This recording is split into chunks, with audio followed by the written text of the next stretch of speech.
Welcome everyone to another episode of Read With Me, live Read With Me with Sakurako Katsuragi. And as I mentioned from the previous episode last night, I would be having some props in here. We are reading White is for Magic by Laurie Faris Stellaris, and we are now at chapter 31, which is, I think, we're nearing the end of this book. We are almost at the climax, but not yet, not quite, because we still don't know how Stacy's murderer would actually plan this all out.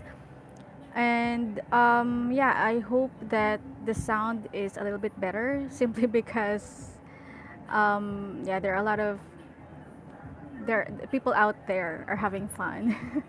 So my neighbors are kind of yeah, noisy.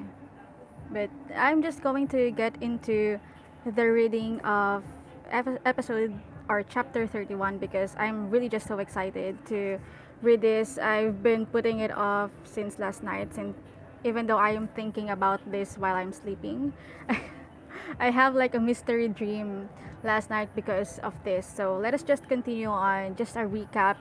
What happened in chapter 30 is that Chad saw Stacy with Jacob, who is a weird one, and obviously Chad is so disappointed with Stacy because she missed their date because she was talking, which he doesn't know. He was talking to Jacob about what was happening, what is her dreams all about, and we don't know yet if she would be able to explain the situation or this is just going to make the relationship worse. All right, so let us just get into episode or chapter 31. I try my best to catch up to Chad.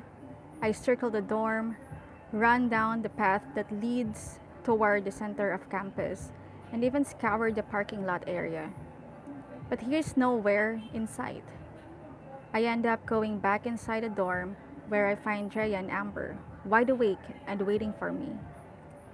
Where have you been? Amber asks. It's a long story, I say, moving toward the phone receiver.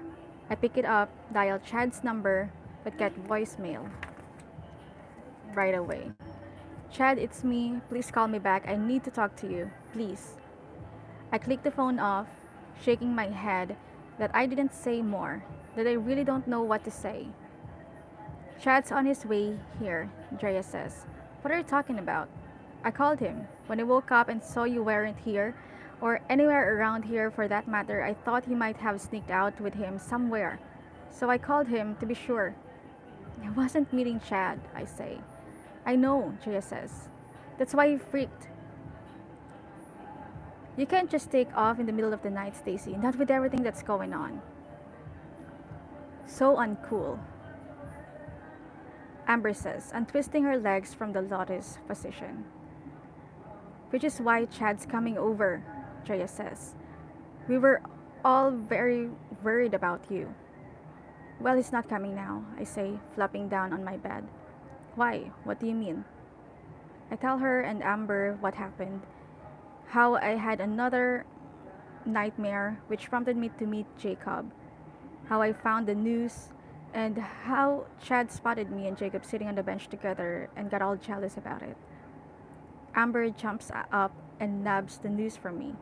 She sticks a leg into the loop part and pulls it up like some sort of string bikini. Maybe you and Witch Boy were planning something kinky. It's a freaking news, Amber, I shout. I've heard of weirder fetishes, she says. So what did Chad see exactly? Drea asks. He just saw us talking, I say. Oh, please, Amber says. I can tell when you're lying, Stacy. Your lips get all puckery. It totally had to be more than just that. Dish, please. What? I say. Looking away, fine. He may have thought we were gonna kiss. You kissed a witch boy? Amber says. Details, please. I didn't I didn't kiss anyone, I say. Can we please get back to my life being at stake here?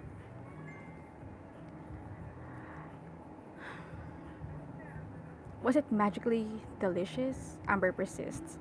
I slamp back on my bed and bury my face in a pillow. If it weren't a Saturday, I think I just might resort to taking a trip to the school shrink today. That's how desperate I feel. So, Amber begins in an effort to redeem herself. Jacob said he had a nightmare about you being throttled to death, hands clamping around your neck, thumbs digging into your throat, blocking off all the air, sending you to the land of complete and utter oblivion. Thanks for the thorough recap, I say. So obviously, that's why someone left you a noose, she says, for choking. I look up at her. She's got the loop part of the noose crowning her head now, the handles dangling over her shoulders like braids. It isn't a toy, I say. Actually, she says, it is. Drea gives Amber the evil eye blink and then focuses back on me. Why a jump rope? She asks. I don't know, I say, sitting back up. But in my nightmare, Mora was jumping rope. So it's a clue, Drea says, about what's going to happen. Either that, Amber says, or someone can see into your dreams and therefore knows Mora jumping rope in them. A witch boy, perhaps? She asks, her eyebrows up and down. Don't you think that's a little obvious? I ask.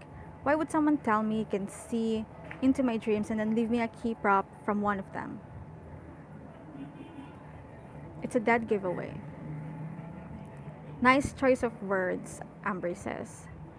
I saw the origami snake in my dream, or in my nightmare, I say. Did it say anything? Drea asks. When was the last time a paper snake spoke to you? Amber says, or Amber asks. No, Drea says, rolling her eyes. I mean, did she unfold it? Um, was there a message inside?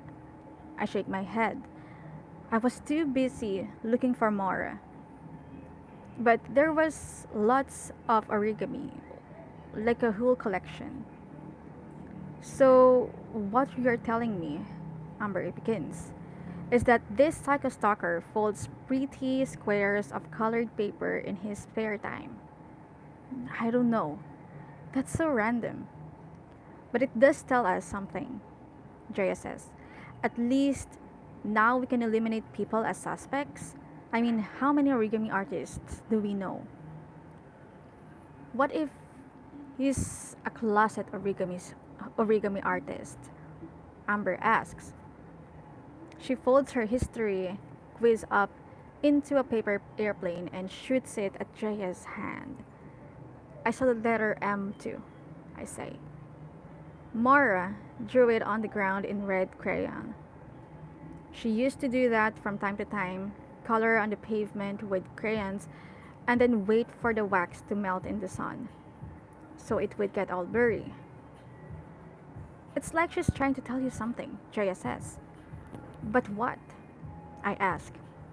I think we should call campus police, Drea says. Are you kidding? I gasp. Do you have any idea how much they hate me? Do you know how many times I've called them this year? Between stupid prank notes tacked up on our door to all those bogus phone calls. To the time someone left the cardboard knife on my desk during English. Let's not forget the ketchup blood mural someone who lovingly painted in your honor, Amber says. Or those funeral supplies catalogs you started getting in the mail, Drea says. Exactly, I say. A jump rope turned noose is just another thing campus police can add to their list about me. A list that's probably entitled The Top 102 Reasons Why Stacey Brown Should Have Transferred Schools last year. I click the phone back on and try Chad's number again, but he's still not answering. He must be really upset. I know, I say. Nothing that a little shooky won't cure. Amber says, sparkling up. I don't know, Drea says. It really hurts when someone you care about betrays you like that. I didn't betray him. Drea reaches into the fridge for a bar of chocolate. She takes a bite and looks away. I know she must be thinking otherwise. And maybe she's right. I mean, who am I really kidding here? I just don't know what's wrong with me. First, I betray my best friend, and now I'm betraying my boyfriend. And all the while, what I should be really focusing on is the fact that my life is at stake and that I have less than a week before I could wind up dead. And that is episode or chapter 31. Um,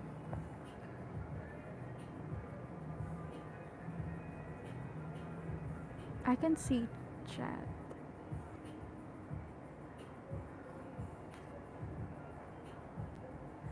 All right. So, first off, I'm now trying to reconsider my guesses. I don't know. I think Mora is no longer Stacy's alter ego. Maybe she's really someone different. I mean, she's really a child because she knows her apparently, and that is according to chapter 30 as well. But now that this is all going on, it's still not clear to me why her mom does not remember her having nightmares, even though it has happened for I mean, it has happened a lot of time.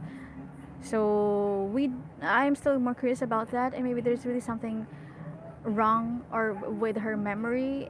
But now let us try to remove some of the mysteries and like this plot twist that we are thinking that would be cool, but it really isn't just going to vibe with the story or the novel. So let us just continue on with chapter 32 so that we can read more chapters today.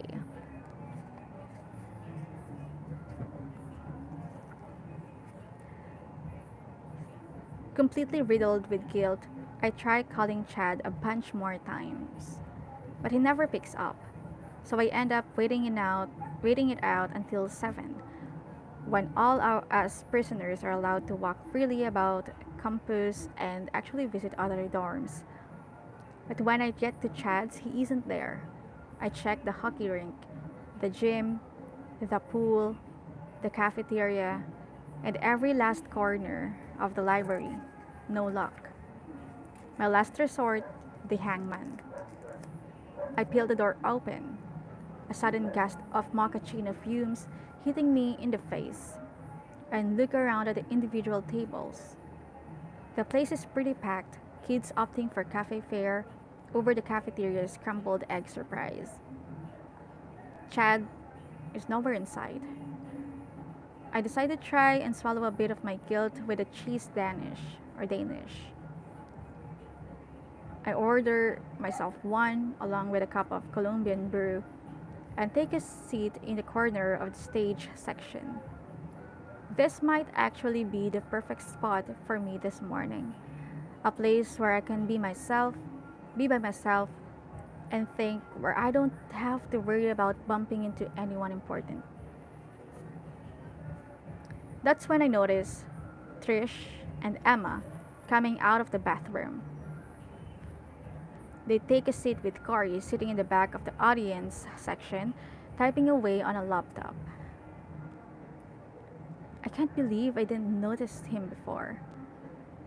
I scoot my chair back against the stage curtain, hoping they don't see me. But they do. First, Trish, who graciously waves in my direction, and then the others. They point, talk amongst themselves, and then start laughing. Like this is middle school. Corey closes up his laptop and makes his way over to my table. He takes a seat across from me. So, come here often? He's giggling at his lame little line, the gap between his two front teeth stuffed up with what looks like lemon jelly. Hysterical, I say. Thanks. He glances back at the at Trish and Emma staring at us over mugs of frothy Java drinks. What do you want? I ask. What? He says. I can just come over here and wish you a pleasant day. I ignore him by taking a bite of the pastry and reading the little jingle printed on the side of my coffee cup. Something about morning perks in Central Park. How long do you think you'll be able to keep that down? What are you talking about? You know, before you purge the splurge, toss the caloric cookies, don't you think I haven't heard about your little vomit attacks? You know they have eating disorder clinics for stuff like that. Go away, I say. Actually, he leans in closer. Veronica Lehman doesn't want me to. She tells me I should stick pretty close to you, keep an eye on you. Is this from your so-called science? I prefer to call it a communion with souls. Care to attend our communion tomorrow night? Veronica has been asking for you. Don't you have some tables to wipe? I ask. Why? He gets up from the table, with a jam between his two front teeth bulging out even further now, like a giant booger. I don't work here. What do you mean? You worked here a couple of days ago. Nope. He smiles. I wouldn't work in a place like this. Sort of creepy, don't you think? Haunted with old souls, you know. Legend has it some girl hang herself in here. Haven't we been through this before? Really, Stacy? He says. You must have confused me with someone else. He gets up and leaves. And I feel even more confused and irritated than ever. I look over at his table and he makes his way back there, and I almost can't believe that I'm seeing Donna Tillings is sitting with them. I feel my mouth drop open. I can just imagine how they must be using her. How they must be completely salivating over her past connection with Veronica Lehman. I crumple the remainder of my pastry up into a napkin, completely devoid the appetite, and get up to leave. But instead of succeeding with my getaway, I'm shocked back into place. The door swings open and PJ shimmies in. He makes his way over to Corey and his clones. It appears as though he's joining them all for breakfast, which completely surprises me, seeing that he doesn't even hang out with them. Seeing that yesterday in the library, Corey and that Tobias guy came so close, showing PJ firsthand where he could shoot his water pistol. PJ nabs a donut from Emma's plate as soon as she looks away and stuffs the entire thing in his mouth. And then, mouthful, he attempts to talk to Donna, even though he and Donna have obviously nothing in common. Even though last year they seemed so repelled by one another that they couldn't even be in the same room together, let alone eat breakfast at the same table. I watched PJ swallow hard and turn to Kari.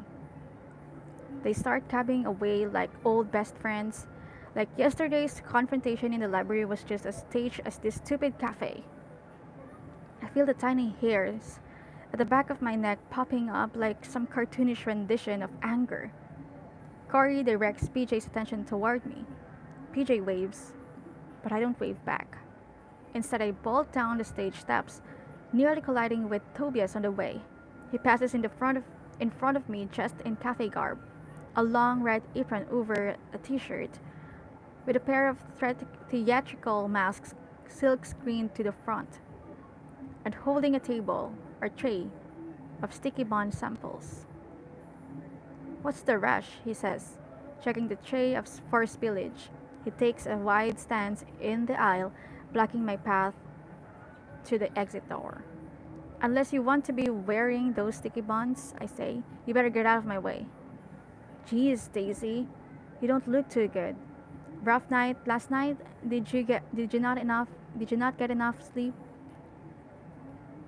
My jaw locks. It's all I can do to hold myself back from shoving the tray of sticky buns right into that stupid, self satisfied smirk on his face, at a nervous twitch of his eye. At least now I know how Corey got in here that night. When he told campus police he was closing up the shop, I pushed my way past Tobias and head to the exit door. But PJ intercepts me. Wait, PJ says. I don't have time. He pulls me to the side and lowers his voice. This isn't what it looks like. And what does it look like? I whisper back. It looks like I'm getting all jammy with computer Cory and the caged bird clonisters. What? He grazes his palm over the tips of his plum purple hair spikes. You know those ghost groupies aren't my style. It doesn't look that way to me. Precisely, my dear Wordsworth, he says, with a wink. Precisely. You're not making any sense. Trust me, he says. It'd make a lot more sense if you were to treat me to a couple of cinnamon scones and indulge me in a bit of morning chatter. Forget it, I say, going for the door. Forget me not, he says, grabbing my arm and holding me in place. We need to dish, little girl, and tout the suet. I've got the scoop on you. The old chudster and some identified mystery man. I think you have some explanation to do. Obviously, you talked to Chad, which is probably the only reason I do end up indulging him in conversation instead of rushing back to the dorm to nurse the throbbing in my head. That, and the fact that I want to know what he's up to with Cory and the others. PJ apologizes to them about having to leave so abruptly, and we take off right after, despite PJ's squawks about not eating breakfast. So what's going on? I ask, as soon as we get outside. Since when do you hang out with Cory and Donna and them? First answer my question, sweet pea, he says. What this I hear about you and some Mr. Boy sexing it up under the stars. I want the lowdown. Better yet, I want the Polaroids. We take a seat on one of the benches in the quad area. Is that what Chad said happened? It's what I heard. Oh, feisty one, PJ says. Well, you heard wrong, PJ shrugs. According to you. So he's mad? As a hornet. Wouldn't you be, my little bumblebee? All stingy. He buzzes for effect, making me feel like a complete utter idiot for even attempting to get details from him. So, now answer my question, I say. What's with you and your new friends? I'm only hanging out with them for you, love bug. He says, what do you mean? He bustles up the front of his coat and pulls a pair of fingerless gloves from his pocket. Just call me 007. Why? Because I'm a spy. He squints his eyes for drama. You know, a double agent. A little reality, please. You're no fun. He slips the gloves on and blows at his fingers for warmth. Can I tell you how hungry I am? No wonder I'm so cold. Can you please tell me what you're talking about? Food? You know, my need for some? PJ, I say. I sigh. Fine, he says, rolling his eyes. Cory stopped by my room last night, and we had this long and dishy powwow. And, well, he wants me to help out at the Shanghai's. I don't still know how to pronounce that. Are you kidding me? Why would he ever ask you to join the Shanghai's? Isn't it obvious? PJ asks. I'm oozing with spiritual energy. Seriously, I say. Okay, seriously, it's because me and Veronica had a past. He's hoping that past will help fuel the old spiritual fire, you know? Ignite the cosmic forces of the seventh sign. You have no idea what you're even talking about. On the contrary, I know all about cosmetological forces. That's cosmological forces, I say, rolling my eyes. And that has nothing to do with channeling spirits. Bottom line, you and Veronica had no past. You hated each other. So why would she want to talk to you in the afterlife? She only hated me because she wasn't able to get over me. Poor thing. I wouldn't give the damsel the time of day. He breathes on his fist and then rubs it across his chest, bravado style. You're so full of crap, I say. Details. Schmetails. Details schmetals. Bottom line, as you so slinkily put it, the ghost groupies need my mind. They need my impassioned energy, my unadulterated aura. And what do you get out of it? Whatever do you mean? My little jar of jelly. You must be getting something. You wouldn't just do this for nothing. I'm doing it for you. Tell me, I demand. I'm insulted. And I'm leaving. I get up from the bench. So does this mean you're not going to treat me to breakfast? I feel my teeth clench. Okay, he says. Would it make you feel better if I told you they may have thrown a couple homework assignments to sweeten the deal? Homework assignments? And maybe a couple term papers.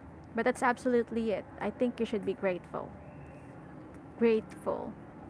Yeah, at first I thought it was a total dish of dong, but then I got thinking and figured, hey, this might be a little way of helping out my good friend Stacy, you know? Like, get you some valuable scoop on what's going jiggy with all of them. They've got Donna in on it too. Why would Donna ever agree to help them? Oh, please, PJ says. Donna, a total dweeboid this year. And what do dweeboids look for, I ask you? You tell me. He sighs like it's obvious. Fellow dweeboids to fill their time. That's obviously why you're doing it. Touche, mademoiselle, he says. Aren't you Miss Sharpie with that tongue of yours? I have to go, I say. Not so fast, my little jackrabbit. The groupies have asked me if I can try and strong arm you little behind into joining us in the next communion with souls.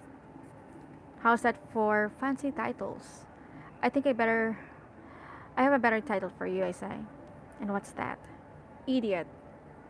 I leave him there on the bench, buzzing away, and as I make my way across the lawn, between him and the whole fiasco at the hangman, I think I've wasted enough time for one day.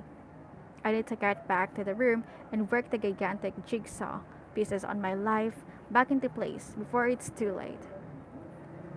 Okay, and that is chapter 32. Um, okay, so we have our suspects from the group of friends. We have, of course, Drea. We have all of the characters. Drea, Amber, PJ, Chad. They are the the people who knows about her dreams, her story, because they're obviously the circle. But now that we are seeing that PJ is with them, maybe doing his part to help Stacy, and it looks like many people trying to help her, and it is also because the situation is very mysterious and really difficult to comprehend. And really difficult to comprehend. I would think that both PJ and also what was the name? Jacob are suspicious in a way that they are trying to get on her good side. Tobias, on the other hand, the cloney, who I always forget the name, is still one of the number one suspects. She also Corey, the way that people doesn't seem to remember what was happening around Stacy.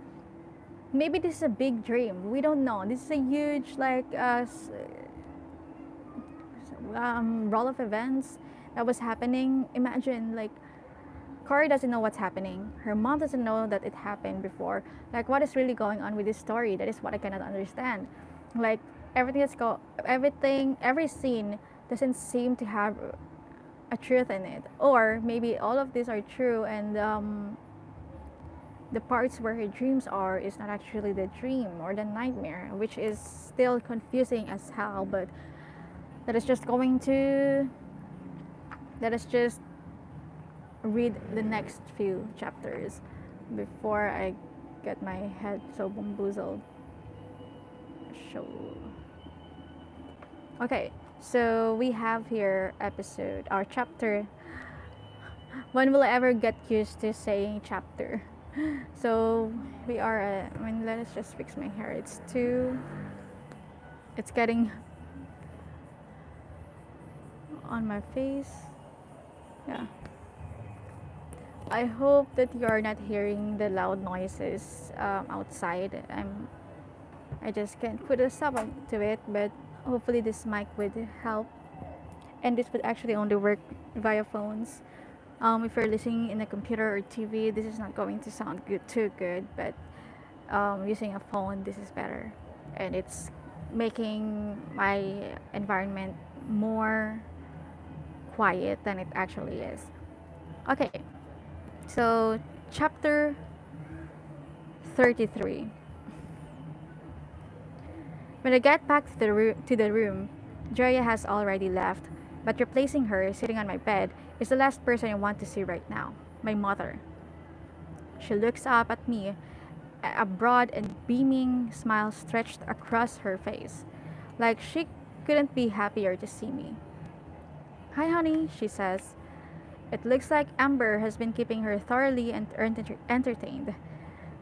She's got her shoebox full of memorabilia out of the bed, dumped out on the bed, showing my mother all her sentimental trinkets. My mother gets up and wraps her arms around me. "It's so good to see you. What are you doing here?" I ask, hugging her back. I look over my mother's shoulder at Amber, who shakes her head like she doesn't know either. "I thought we could use a chat," she says, breaking the embrace. I stand there nodding, wanting to say something considerate, since she's just driven 3 whole hours to see me, but blanking on all the considerate words in my immediate vocabulary. "You could have called," I say, cringing at the sound of my own bitchiness. It's just that with everything that's going on and my mother's obvious desire to live in La La Land and see that I start some meaningless hobby like macrame or needlepoint, it's not a good time. I was going to call you after we hung up last night, my mother says, but it was too late and I couldn't go back to sleep, so I just started driving. I'm staying at the hotel downtown. "You're staying?" "Just for the day. I wasn't so sure I'd be up for the drive back tonight." I nod, looking to Amber for diversion. She's puckering up to a disco-garbed candle, complete with gold lame pants and dangling medallion. She kisses him so hard his head pops off and rolls to the floor. "Aren't you glad to see me?" my mother asks. "Of course I am." I hug her again. She smells like home, like the lily of the valley perfume mixed in grape-scented hairspray. I kick Ken's head toward Amber's feet, so she's so into her snuggle down memory lane with him, she doesn't even notice his recent decapitation. "So, shall we go to brunch?" my mother asks. She turns to Amber. "Amber, will you join us? And Drea too, is she around?" Amber shakes her head. Drea took off with Chad. "Where?" I ask. Amber shrugs. "He came by, probably to see you, but you'd already left." So freaking fabulous. I sink down into my bed and burrow my face into my hand.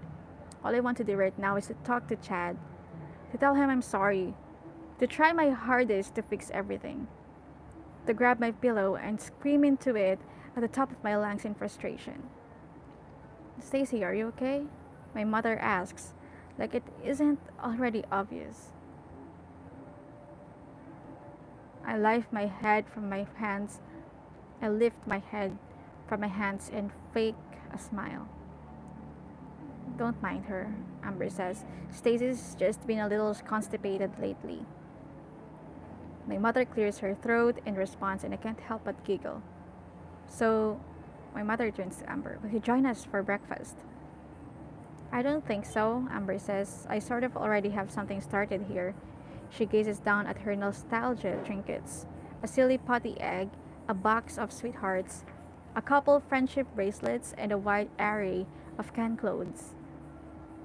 From swim shorts to hiking shorts or hiking boots, she presses a headless can into her bosom. I'm not gonna ask, I ask. That's probably best, Amber says, retrieving Ken's head from the floor. I grab a handful of pine needles from the vase, hoping the smell of pine mixed with the healing quality of the needles will help dispel the negativity I feel bubbling up in my stomach.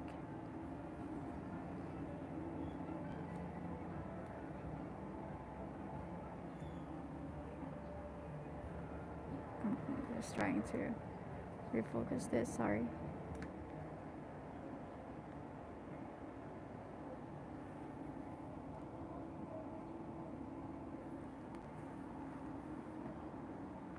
Okay. It's pretty quiet between my mother and me as we drive into town. I roll the pine needles between the tips of my fingers and remind myself that my mother's surprise visit is a loving gesture. She's obviously really concerned about me. Obviously thinks that whisking me away from campus is exactly what I need right now. And maybe she's right.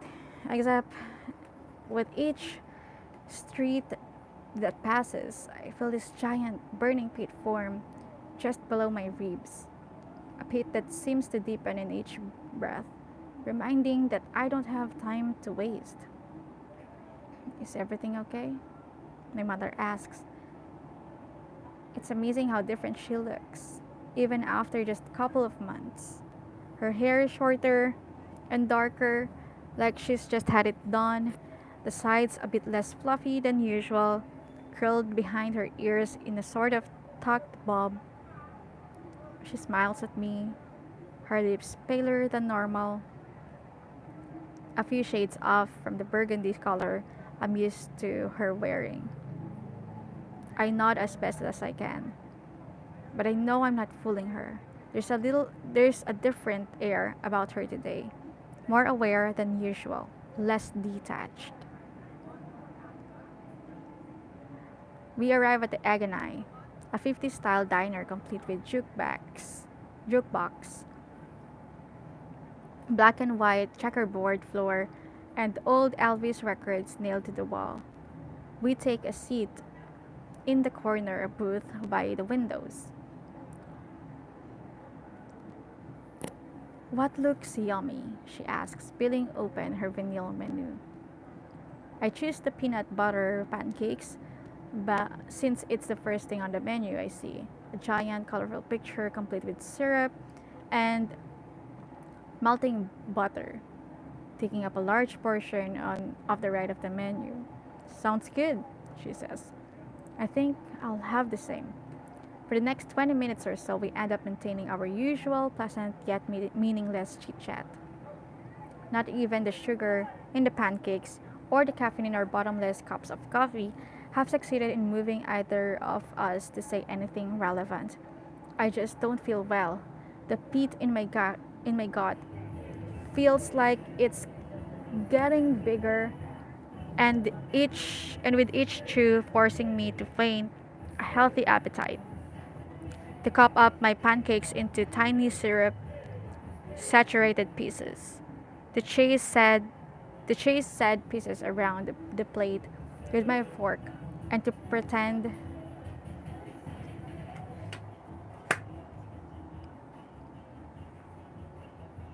and to pretend to chew them down like everything's normal. Like the possibility of my being murdered is so far from my thoughts right now. My mother leans back against the vinyl seat and just stares at me, the mug of coffee pressed up against her bottom lip. Not feeling well? She asks. I shake my head and set my fork down. I didn't think so. There's just there's just been a lot of stuff going on. I say. I know, she says, which is why we really need to talk. I pick my fork back up and start raking through the puddle of syrup in my plate. Are you listening to me? She asks. I nod, focusing on the wrong impressions as I drag my fork through the golden goo. It's not that I don't think she means well, I do. It's just that I don't feel like she's like getting into this with her again, especially since I know she doesn't take my nightmares seriously. She grabs my wrist and forces me to look up at her. I'm talking to you, she says. I straighten up with a booth and wipe my mouth. I know. So I expect you to listen. Okay. She releases her grip on my wrist. There's something I need to tell you about nightmares. Okay? I say, a question in the reply. You need to pay attention to them, she says. I do? I feel my teeth bite down on the inside of my cheek, completely baffled by what she's saying. I know you already know that, she asks. She says, I just wanted you to hear it from me. Okay. I nod, trying to swallow down the mind-muddling effect of her words. I know you've had nightmares before, she continues. Bad ones. And I also know they've warned you about the future. Where is all this coming from? I ask. I mean, why are you acknowledging it now? She doesn't answer. She just focuses on her coffee cup, like it will answer for her. I want you to know that I knew about Mara,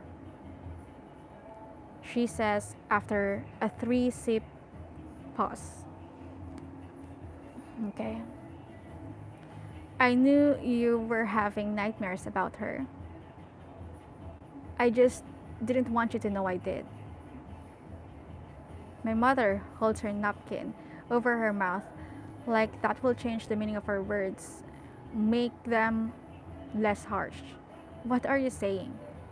I'm saying that I wasn't completely honest with you back then. But it's only because I wanted the nightmares to stop. I thought that maybe if you focused on something else, they would. They didn't, I say. I know, she says, looking up from her coffee mug. I'm sorry. Sorry? My voice rises up at least 3 full octaves. Do you know what that was like? Maura died because I didn't do anything about those nightmares. Because I didn't want to talk about them. Grandma was dead. I had no one else to turn to. I'm sorry. She repeats, her eyes filling up. Well, I'm sorry too, I say. Because that's just not good enough. I slide out from the booth. No, Stacy, wait, she says. Why? Because I'm not finished yet. What else can you say? There's nothing that will make it better. Do you have any idea how alone I felt? The guilt I've had to live with? I loved more like a sister. I know. She manages, barely able to get the words out. I know about guilt. She swallows hard and shakes her head like she doesn't want to tell me. It happened to me too. What did? I sit back down. She grabs another napkin from the dispenser and holds it up to her face. When I was 7, I had nightmares that my cousin Julia was going to die. And she did. An accident. She was 15 years old and she drowned. Julia. I might have mentioned her name to you once or twice. I'm looking at my mother and shaking my head. It's like I have no idea who she really is.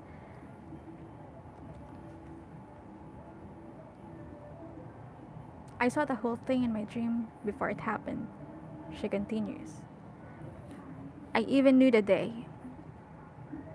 She came to my house, asked me if I wanted to go to the lake with her. I can still picture it. She was wearing these pink, bright pink sandals that had matching silk flowers on the straps, and she had a pink and green striped towel draped around her neck.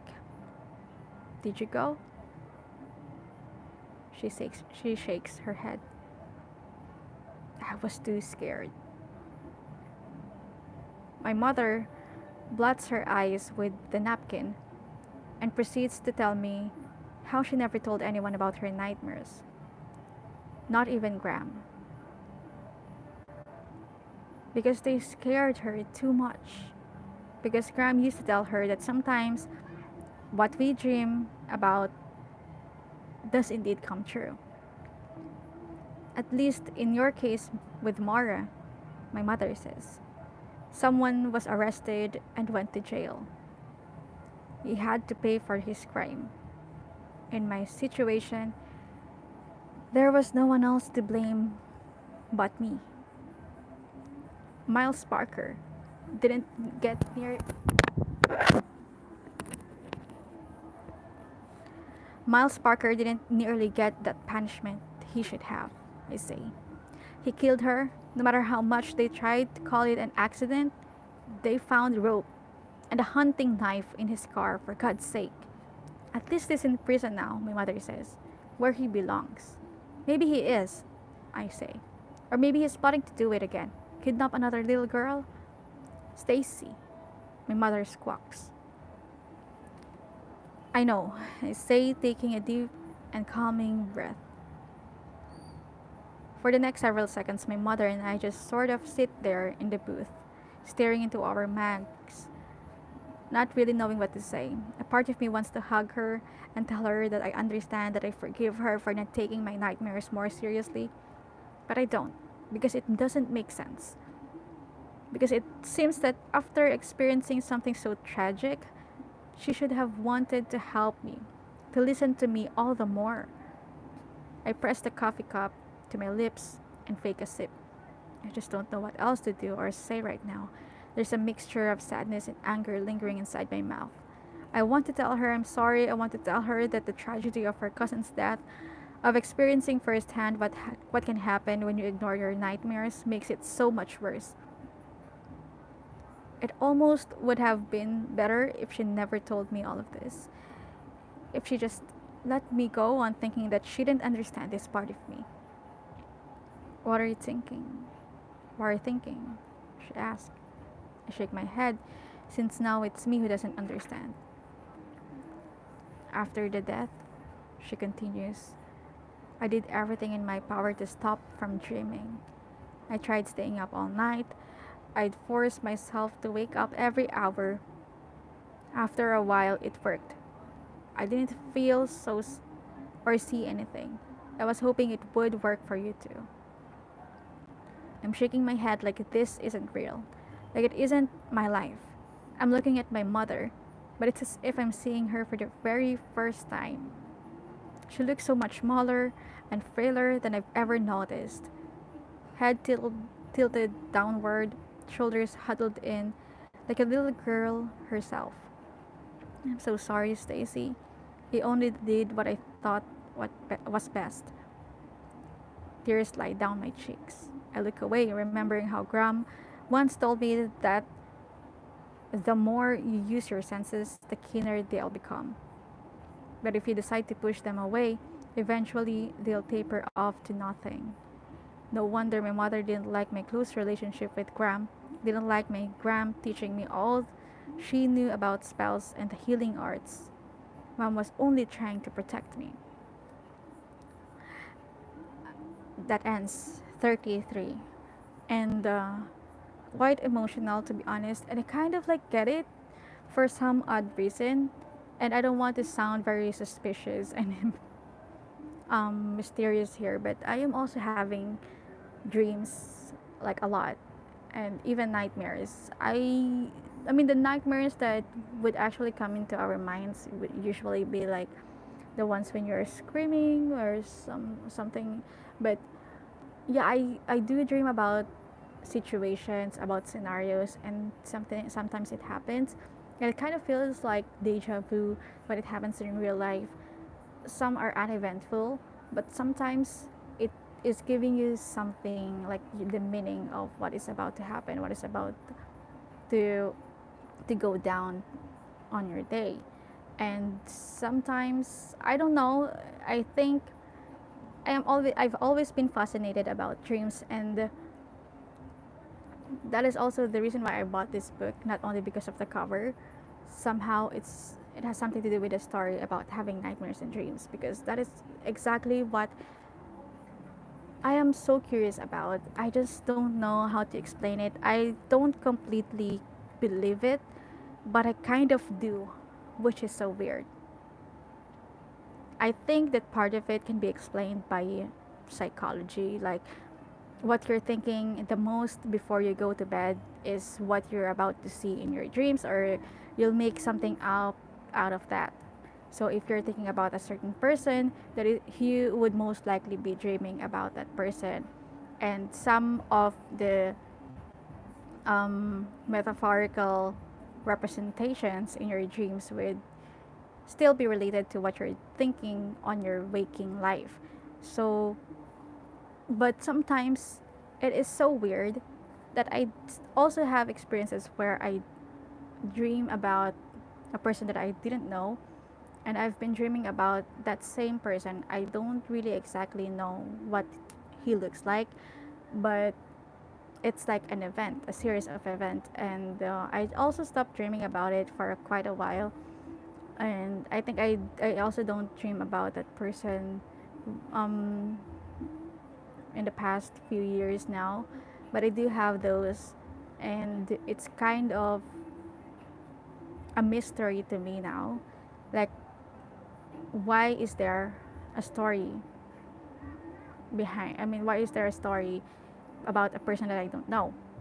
And I've also read somewhere that you would be dreaming about persons. I mean, you would see faces that you think you didn't know. Yeah, you didn't know this person personally, but you have met them, like maybe in the passing, like when you're crossing the streets, you have seen this kind of face, and that face would be imprinted in your head already. Although it doesn't really mean that it's quite significant, but you can make use out of those scrap memories in your head. Like that's how our brain works, as so they say. And I think that is how I could back it up with reality as well. But still, I don't want to get rid of the fact that maybe dreams are something that is also something that can tell us about our future. Maybe something that would be more meaningful if we get to know more about the nightmares or dreams that we are having.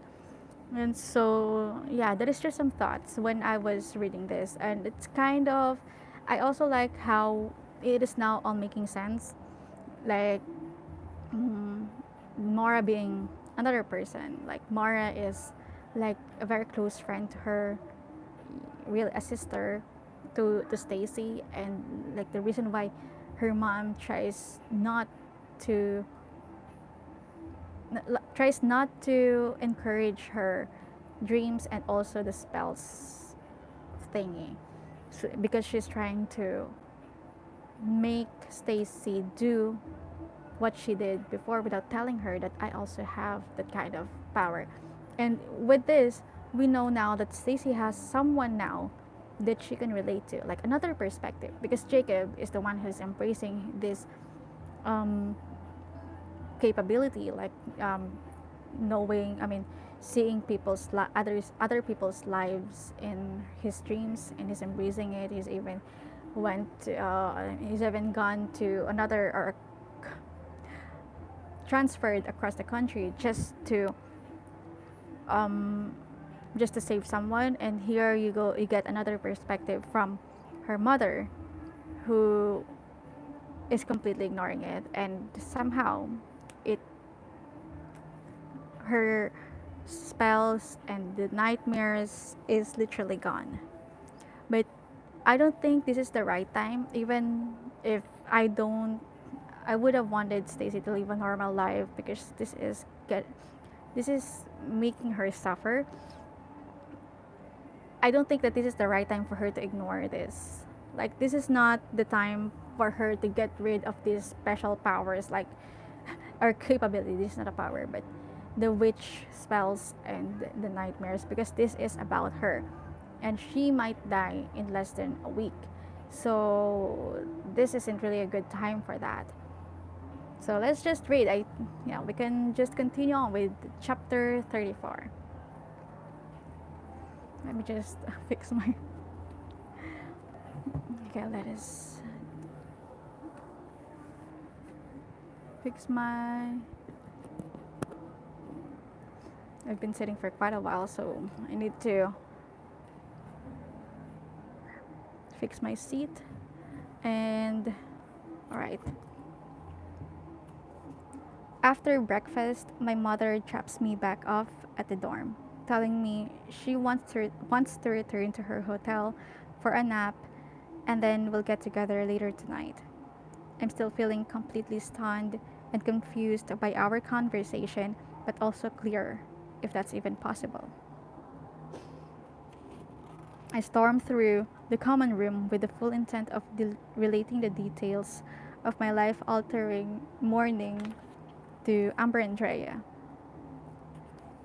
Swing open the door to our room, and there, standing dead center, gazing into each other's eyes like some cheesy ad for breath freshening gum, are Chad and Drea. They take a step back when they see me. "Oh, hi," Drea says, smoothing out the back of her hair. She takes another step away from him, like that will make a difference. "I came by earlier to see you," Chad says to me. I managed a nod, noticing how my lip feels like it's trembling. "But you weren't here," he continues, still nodding, doing my best to hold it all together. "Me and Dre just ended up going for a ride," he says. "To talk," Drea adds, nodding her head. "We talked."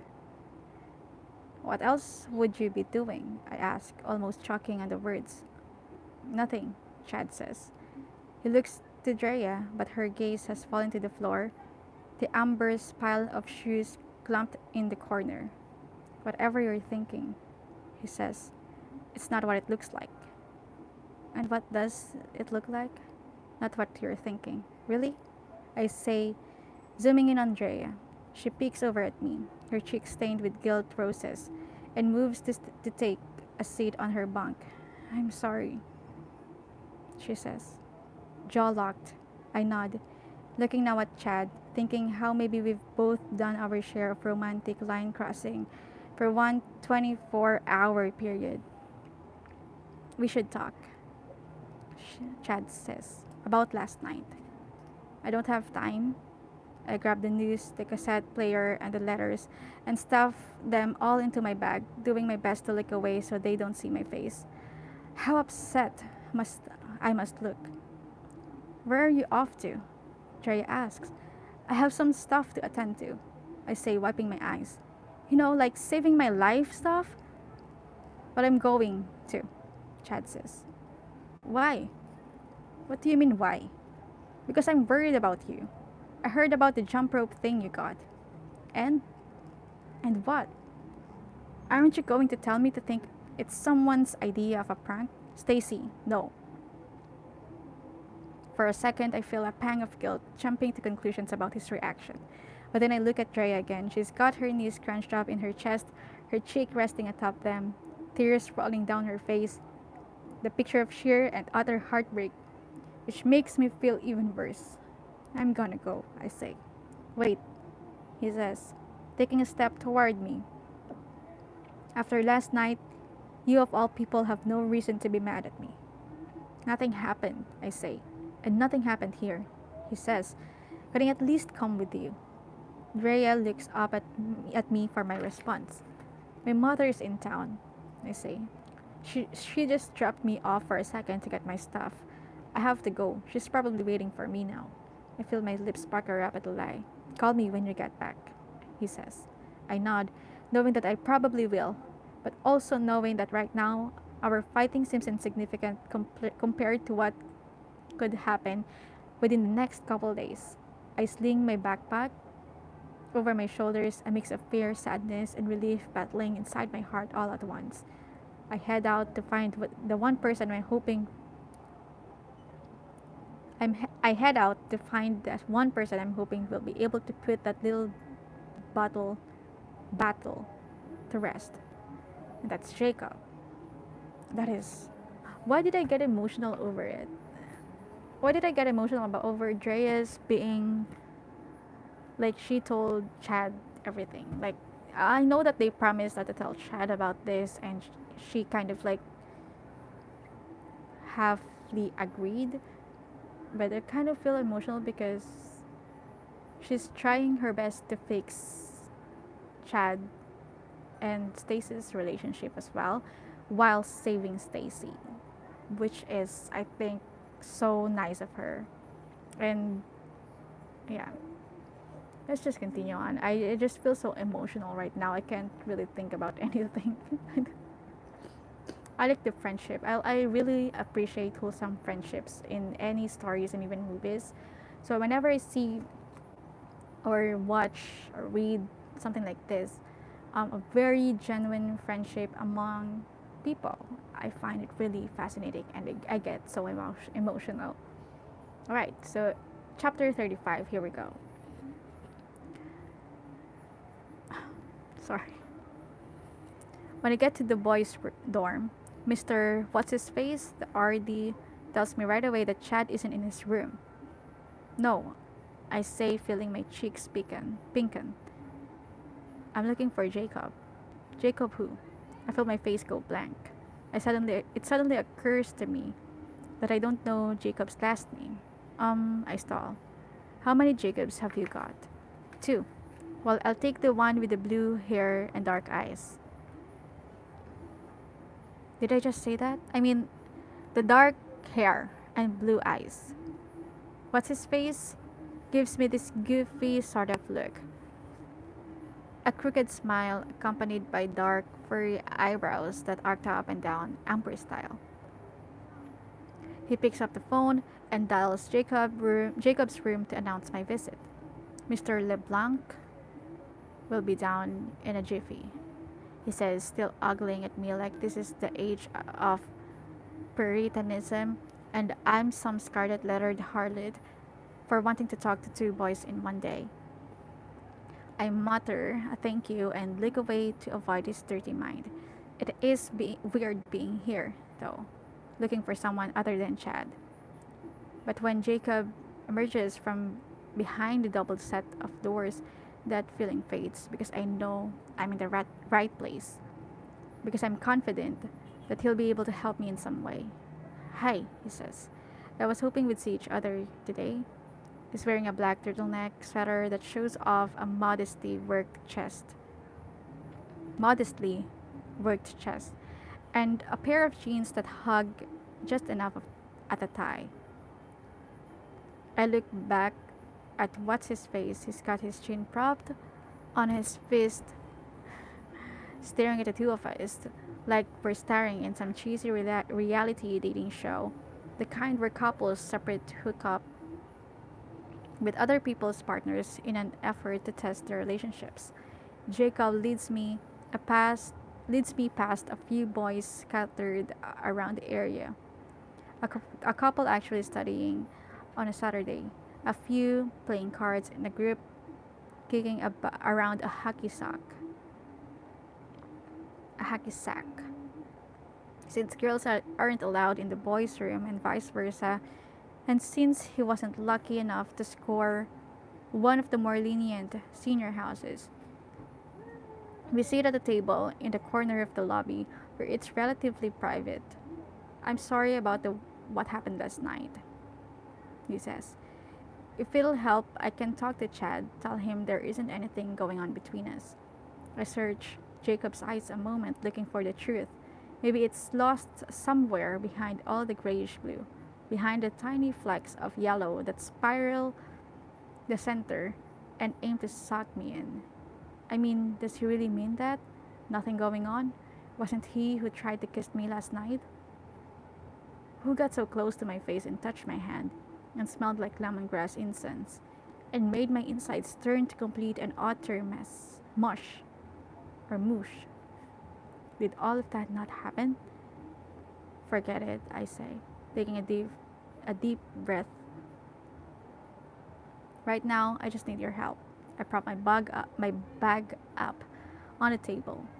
I was thinking that maybe we could do a spell together. He leans back in his chair and looks away. I don't think so. Why?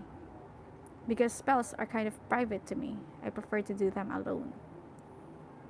Couldn't you make an exception? I mean, my life is at stake here.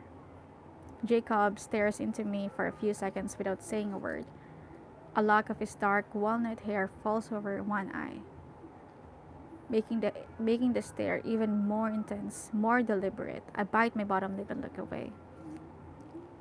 What did you have in mind? He asks, finally. I pat over my main section.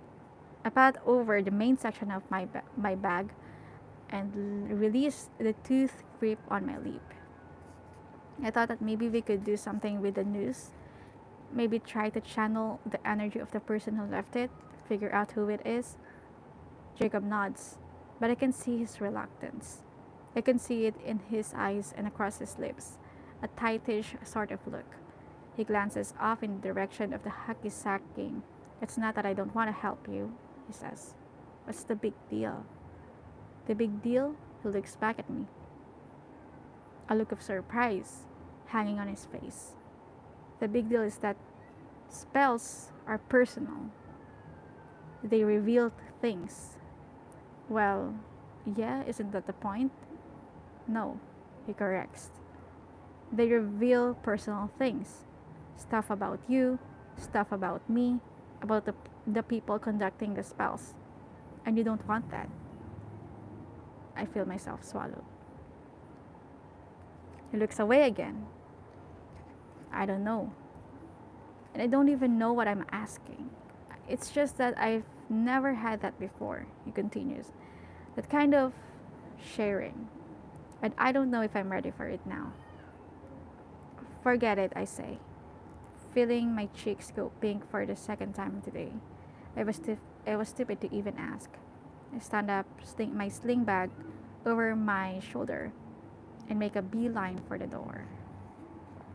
I'll continue on. Chapter 36. Instead of going back to the dorm, I hop on the shuttle bus and head into town. I just want to get away right now, even if it's only for an hour. The bus passes by my mother's hotel, prompting me to ring the bell that signals to the driver that I want to get off. As I make my way through the peach-colored lobby, past couches glittered with dandelion yellow pillows and bud vases filled with bright pumpkin-colored tulips, I think how nice it would be to actually stay here for the week. To shut myself up into some generic room between four generic walls and sleep peacefully at night in a big generic bed. To only have to answer to room service and cleaning staff who would remain nameless and faceless throughout my entire blissful stay. The person behind the front desk calls my mother's room to announce my visit, and then grants me permission to take the elevator up to the fourth floor. My mother is waiting for me when I get there. Her eyes are heavy, like she's been sleeping, and she's got on a thick terry robe with matching white slippers. I'm so glad you stopped by, she says. She ushers me into the room and stand in the center, taking it all in layers of yellow and peach, the shiny gold framed prints on the wall, and long flowing linen drapes. It's basically an extension of the lobby, only smaller, and more compact. Would you like something to drink? She asks, poking her head into the tiny fridge. No thanks, I say, gazing out the door. The clouds have swallowed up the sun and the sky has started to darken. I look at my watch and it's just after 4. I wonder if Trey and Amber are looking for me. If Chad and Dre are still together. I clench my teeth at the thought of them standing there in the middle of our room, almost kissing, and feel my eyes begin to well up all over again. Are you hungry? My mother asks. Do you want to grab a bite? I shake my head and look away. I don't really know what I'm doing here. Why I'm not instead back in my room, sucking up whatever personal issues I have with Chad and Drea, and focusing on what's really important. I need to reflect on my dreams so I can piece together what they're trying to tell me, and so I can figure out how the news, the song, the mysterious notes fit into the puzzle as well. But instead, I'm here because deep down, after hearing my mother's experience with dreams and premonitions, I'm hoping she can help me with mine. I came to talk, I say, taking a deep and cleansing breath. She nods like she already knows and takes a seat on the edge of the bed. About my nightmares. I sit down beside her. That's why you're here, isn't it? I'm here, she says. Because I thought there were some things about me that you should know. And now that I know them, what do you mean? I mean, it's horrible that you had to go through what you had to go through, and I'm glad you told me about it. But you also know that I've been having nightmares of my own. She nods. And you know that starting some hobby or joining some club is not going to make them go away. Not now. My senses are too developed. She turns toward me to place her hand on my shoulder. You could try if you wanted to, Stacy. If you really put your mind into it, you could train yourself to dream less, to not be able to sense some things. It may take a while, but it could help make your life a lot easier. I don't have a while. Why? What do you mean? I mean, I only have a few days before something horrible is going to happen to me. Horrible? I nod. Like what happened to Mara? Like what happened to Julia? My mother clamps her eyes shut. Like what I'm saying is no surprise and a complete surprise at the same time. Like her worst fears are coming true. Tell me, she says, her voice all brittle. What are you dreaming about? Are you going to be alright? I ask, more nodding. Maybe we should talk tomorrow, I say. No, she blots at her eyes with the sleeve of her robe. You were right. When you said I came here because of your nightmares, and so maybe now I just need to put my own to rest. I sit back down and wraps my arm around her shoulders, her body so small against mine, her arms like tiny bird wings, flapping nervously against my back. Let's just start from the beginning, she says, and see what we can figure out. I spend the next hour or so talking about my Mara and Veronica nightmares, how the Mara nightmares have been making me sick.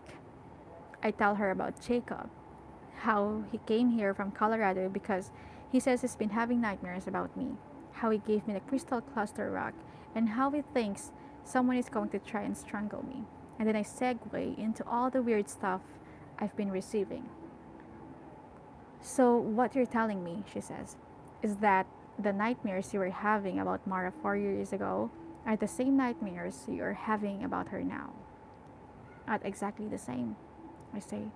The only part that's the same is the tool shed. When I was having nightmares about Mara 4 years ago, I could see her trapped in one. And that's where the police ended up finding her body. she says. I nod. But now the nightmares are different. I mean, she's jumping rope, singing weird songs. I'm walking down a corridor in the basement of the school, throwing up all over the place. Plus, I'm dreaming about Veronica too. Basically, I'm being haunted by dead people. My mother shakes her head. It isn't that easy. You need to remember your nightmares are trying to tell you something. Every detail is important. So maybe my nightmares are trying to tell me that I'm still feeling guilty about Mora and Veronica. Maybe, my mother says, patting at my back. But deep down, you probably already know that's true. No matter how many people you're able to save or how many lives you're able to better, there will always be a part of you that will feel you could have done more. It's been that way with me, with Julia's death.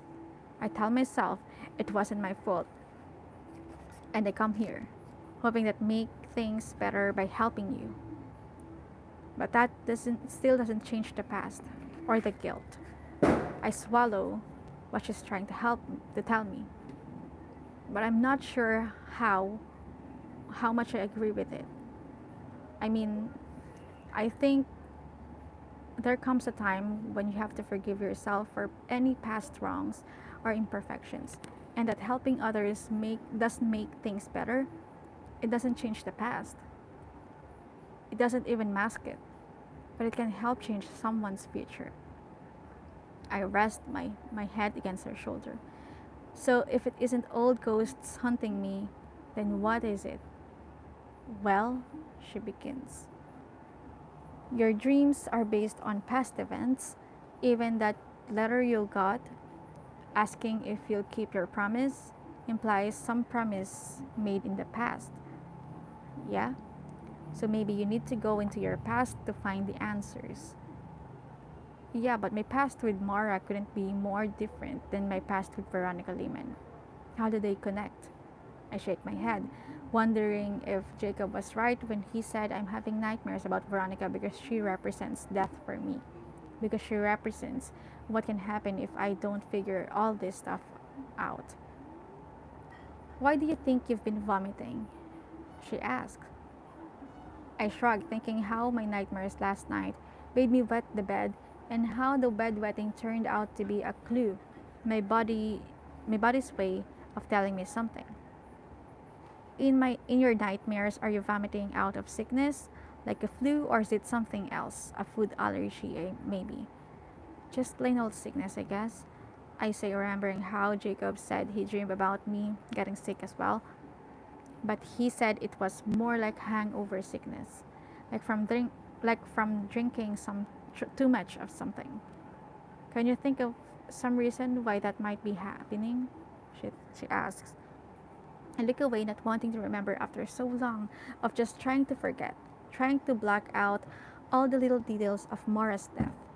She had been vomiting too, just minutes before she died. Miles Parker, I say. The thought of him makes me squirm. I can still see his face, close ups of him on the news going in and out of the courthouse, reporters shoving their microphones in his face, asking him all sorts of questions about motive, why he took her in the first place, what his intentions were, why he would give a minor alcohol. What about him? My mother asks. I think back to the details of the trial. When he kidnapped Mara that day, he had picked her up in his car when when she was walking from the school, a friendly face from the neighborhood. Only once she got inside the car, she couldn't get back out. He had been drinking, I say. He offered her a special drink, cherry brandy, cherry brandy, which made her sick. They found her vomit in his car and on her clothing. So maybe Mara is trying to tell you something? My mother says. Maybe she's trying to communicate to you through your dreams. Maybe to tell you in some way. Yeah? But what is she trying to say?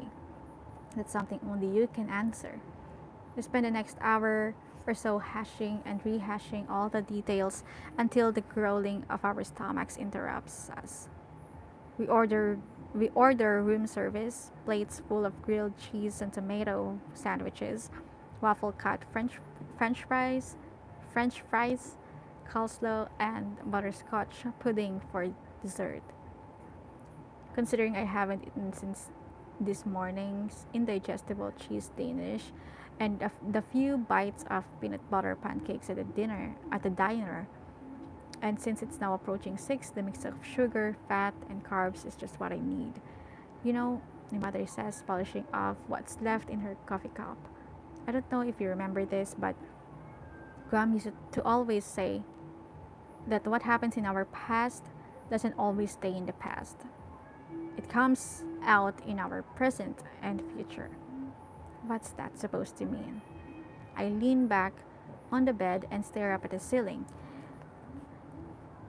That horrible tragedy in my life is going to just keep on repeating itself in the future. Maybe when things don't get resolved in the past, she says, life gives us a second chance to make things right. How is saving myself going to make things right for Mara and Veronica? It isn't, she says, but maybe saving yourself will make things right for you.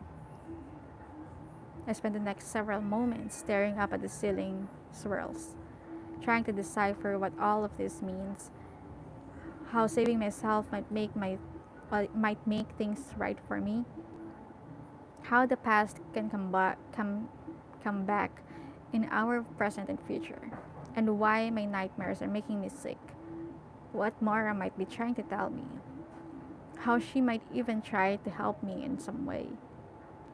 You still wear Graham's ring, my mother says. I hold up my hand and look at it. The bright purple amethyst stone, full of both promise and protection. It suits you, she says. I prop myself on my elbows. You really think so? She nods and smiles, and I can't help but smile back. It's like she's finally accepting me for who I am and what I believe. I wrap my arms around her, and she hugs me back. Her wings just so little stronger than before. I should go. Amber and Drea are probably worried about me. Why don't you just stay here tonight? I don't know. Maybe I should go back. I should get back, face my life, my future. Not without a good night's sleep, she says. Maybe with a little rest in some place where you feel safe, things will become clearer. Maybe, I say. She touches the strand of my hair where I caught it, as though she can somehow sense my moonlit spell in the woods. The offering I made in the earth in exchange for helping me to see more clearly.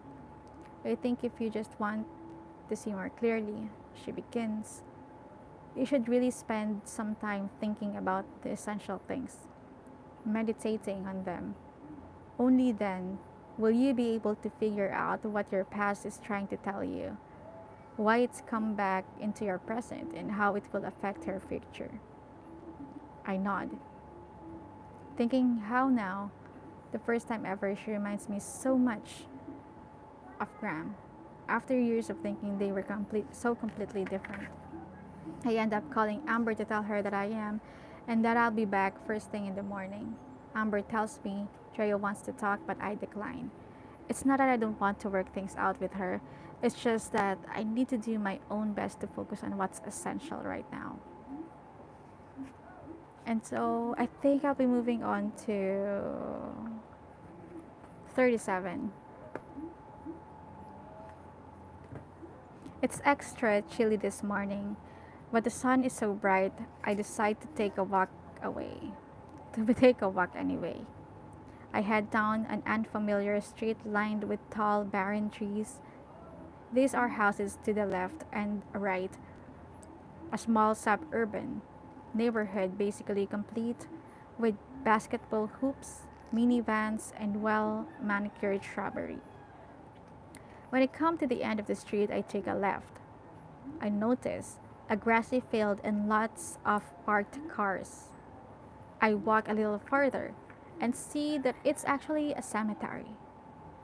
There's a crowd of people gathered in a circle around the casket. I feel drawn to them, and feel this weird gnawing in my gut. The need to see whomever it is being lowered into the ground. The priest recites a prayer and sprinkles holy water all over the casket. I look around at the individual faces. Right up front is a girl who looks just like Donna Tillings. I take a couple steps closer to get a better look. She dressed all in black and wearing one of those mourning hats, the kind with a net that covers her face. She looks up in my direction and lifts the net so I can see her face. It is Donna. She bunches her lips together and then pulls something from her bag, a bouquet of wild flowers. I think she's going to drop them into the casket, but instead she walks toward me, parting the sea of people in her way. I'm glad you came, she says, handing me the bouquet. She kisses me on the cheek and then takes my hand, leading me through the crowd closer to the casket. Who died? I whisper. She turns to me, her pasty lips all bunched up, her face scrunched up like she doesn't understand my question. You did, she says. She points down to the casket, the cover flipped open for everyone to see. I blink my eyes, expecting to see Veronica Lehman, but instead I just see myself. My clothes are the same as the ones I'm wearing right now: black coat, pear green sweater, baggy jeans, faux Doc Martens, and my hands are folded neatly over my belly, my amethyst ring staring up from my right hand. Are you ready? Donna asks, the rims of her eyes a dark ruby color against such pale skin. I glance up at the others in the crowd. It seems everyone is waiting for me. Amber, Andrea, Chad, and Jacob, my mother, Keegan, Trish, and Tobias, Corey, and Emma, all the cafeteria ladies, Mrs. Halligan, dressed in a 70s blouse with zoo animals. Even Mr. Watts, his face, sporting a custodial uniform and a pair of glass galoshes. I take a deep breath and look beyond them. I can sense someone approaching. In the distance, it's Graham, and she's with Mara. They're holding hands like old friends, like they're waiting for me too. In their other hand, Graham holds a white candle, the same one she gave me on my 12th birthday. She stops and smiles at me, and Mara blows a giant orange bubble out from her lips. I take a step forward toward them, but then Graham shakes her head and I stop. She nods toward the headstone. Just to my right, I take a look at my name etched into the sparkly pink marble. Here lies Stacy Ann Brown. It reads, devoted friend, loving daughter. It has my date of birth engraved just below the inscription. And then today's date. Today's date. Stacy, are you ready? Donna repeats. I look back at Graham, at Mara, and then at my mother, and shake my head. No, I say. Today is not my day to die. An episode. Chapter 37. I think that is just a dream, of course. We know that there is just a symbolism. Let us see. Okay, 38. So after this, the episode 38, 39, 40, 41, 43, 44, 45. We only have 7 more after this. So I'll just be reading this one last chapter and see what she felt after that nightmare. And now it is quite more clear that she already died on that nightmare, whereas before it was just a warning. So let us see. Chapter 38. I wake up with a start, breathing hard, my heart practically pumping its way through my chest. But I don't feel sick. Don't feel that burning urge in the pit of my stomach to lose it all over the place. I suspect it's because my dream wasn't completely focused on Mara this time. It was focused more on Veronica Lehman, on the obvious fear that I have of ending up just like her. It's already light outside. I can see the narrow slivers of daylight through the half shut blinds. My mother has already gotten up. Her side of the bed is empty and the bathroom door is wide open. The light flicked off. So where is she? I get up as well. I wash my face, brush my teeth, and, the, and draw the window drapes wide open, all the while trying to orient myself in the new surroundings. But all I can really think about is the nightmare I just had. How today is supposedly my day to die. After a quick shower, I change back into my clothes and knot my hair up in a rubber band. My mother still isn't back yet.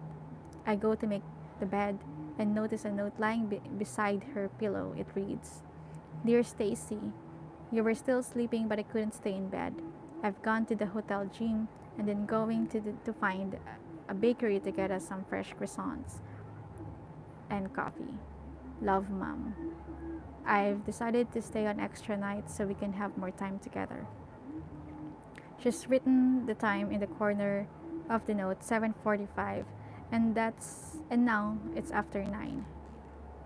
I rush down to the hotel gym to find to find her, but she isn't there. Nor is she in the locker room. I check the parking lot. Her car is gone. I figure she's out coffee and croissant shopping. But since time is really of essence here, I can't afford to wait. I scribble her a message, apologizing for my quick exit, but stressing that I really need to get back to campus.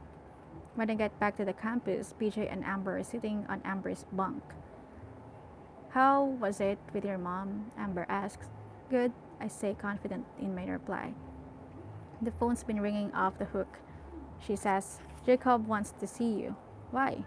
"I don't know, but he seems pretty urgent." "Pant, pant," PJ says. "What are you doing here?" I ask him. Freaking out, he plunges his hand into the box of pretty pebbles nestled in his lap and stuffs a pile into his mouth, completely freaking. Amber agrees.